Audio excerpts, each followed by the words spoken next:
इंदौर नगर निगम के परिषद सम्मेलन में स्वदेशी अपनाने के मुद्दे पर चल रही चर्चा के बीच कांग्रेस पार्षद रुबीना इकबाल खान ने मुसलमानों के भारत में रहकर छाती पर मूंग दलने का बयान दिया और जिस पर सियासी राजनीति शुरू हो गई है। महापौर पुष्यमित्र भार्गव ने जहां इस बयान को निंदनीय बताया है, वहीं स्वदेशी अपनाने के मुद्दे को सांप्रदायिक रंग देने वाला बयान करार दिया है। दरअसल गुरुवार को इंदौर नगर निगम का परिषद सम्मेलन आयोजित किया गया था, जहां प्रधानमंत्री नरेंद्र मोदी द्वारा स्वदेशी वस्तुओं के इस्तेमाल पर चर्चा हो रही थी।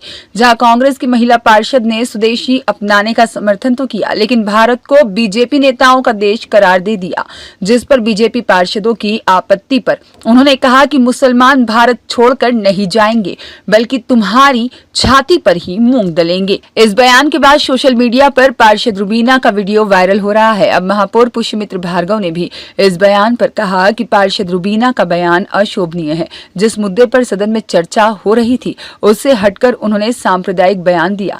जिस पार्षद अनवर कादरी पर कांग्रेस को चर्चा करनी थी, उस मुद्दे पर कांग्रेस ने वॉकआउट किया और चर्चा नहीं की। रुबीना का यह बयान अशोभनीय है। स्वदेशी अपनाए मतलब अपने हिंदुस्तान की बनी हुई चीज हिंदुस्तान में बिके।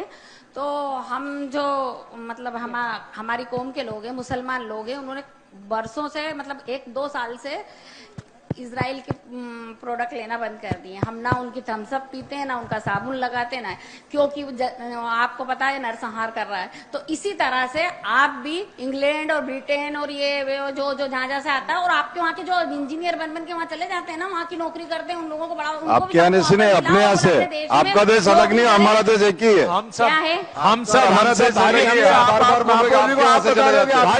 देश बोलिए, सब बोलो अपना देश बोलिए, अपना देश हमारा देश बोलिए, मानिए हिंदुस्तान हमारा देश है। तुम कितनी भी उसमें कीड़े निकाल लो, मुसलमान ना यहाँ से जाएंगे और यहीं तुम्हारी छाती पे मूंग डलेंगे जिंदगी।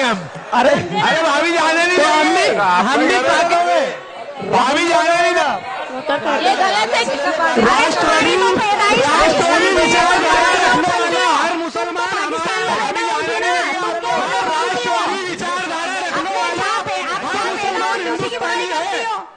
आपने मूंग दलने की बात तो कर ली है। तुम करो साहब, हम कुछ नहीं करें। नहीं, हम तो कैसी बात कर रहे हैं? आप राष्ट्रवादी हो तो हमारे हो। आप तो लव जिहाद करने के लिए हम बोलते हैं हमारे लव जिहाद के लिए भी कुछ बोलो। आपका जो एक परफेक्ट लव जिहाद कर रहा है, उसके लिए कुछ बोलो। माननीय सभापति, घूस फिर के उसमें क्यों आ जाते हैं? अभी होएगी ना बात। मुझे मालूम है तुमको सब सिखा पढ़ा के लाए हैं कि उस पर बहुत बहस करना। अच्छा, ये तुम्हारी मीटिंग बढ़िया उछल रहे हो। थोड़ा ये बयान मेरी दृष्टि से उनको देने की ज़रूरत नहीं थी और ना ऐसी कोई आवश्यकता थी, क्योंकि कल जब परिषद में पार्षद अनवर कादरी के निष्कासन पे चर्चा होनी थी, तब तो वो रुकी नहीं। अगर उनको कोई बात कहनी थी तो तब रुकना था और उसके पक्ष विपक्ष में जो भी उनका मत था उस पर तर्क देना था, और ना सदन में कोई ऐसी चर्चा थी कि उनको कहीं इस देश से निकालने की बात हो रही हो। लेकिन जो देश विरोधी गतिविधियों में संलिप्त लोग हैं, उनके खिलाफ कार्रवाई तो हम करेंगे। उसके ऊपर उनकी टिप्पणी अशोभनीय है। ब्यूरो रिपोर्ट, सत्याग्रह न्यूज, मध्य प्रदेश।